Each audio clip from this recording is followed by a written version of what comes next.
Nasi tinoguta sadza. Nasi tinoriguta vasikana. Tasvika vasikana vatsvaga huni.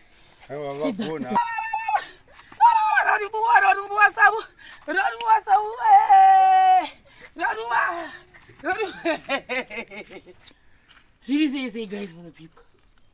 Saka vanhu vazhinji venditi zvinonofana kumboita mavideos ekuti macooking tutorials eko zvamune muchiita kuti mune muchidya food yakaita sei pamune muri kumaprojects.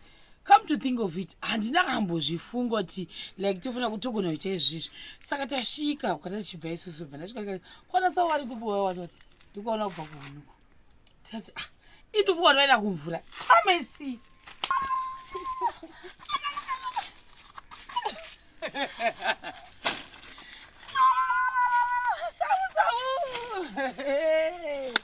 Sabu, singala sabu. Kwa benje piko waskana, Ibakbereka.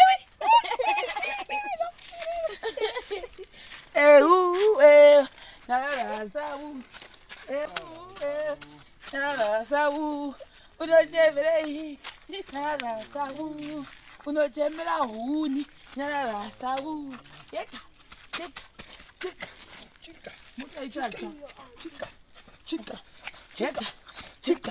Chica.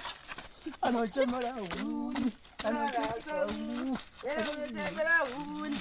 Nara sabu. Unochemera huni. Nara sabu. Unochemera huni. Nara sabu. Unochemera huni. Nara sabu. Unochemera huni. Nara sabu. Unochemera huni. Nara sabu. Unochemera huni. Nara sabu. Unochemera huni. Nara sabu. Everybody. Singala sabu.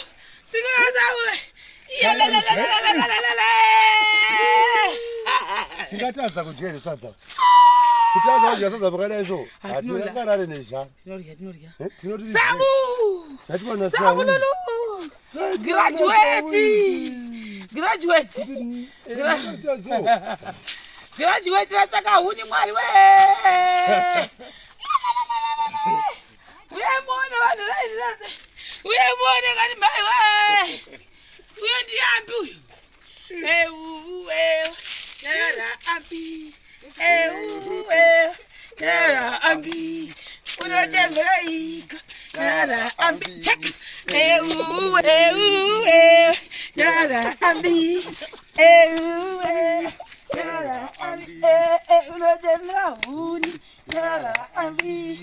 Unochemera huni!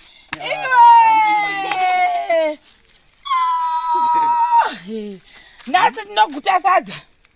Nasi tinoriguta vasikana. Tasvika vasikana vatsvaga huni. Vagona. Isi tariro menda kumamuza ke. Tabuka mukutamba. Iwe. Unonzi kutinda kunonzi maita basa. Rorivuwa sabu. Otsvakira kuni. Onyaga rorivuwa sabu onyaga kuni kobhikesera usavi nemuroho. Tione kufura. Nofura usavi nemuroho.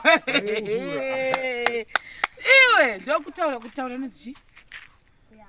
Toyamba venda. Rorivuwa sabu.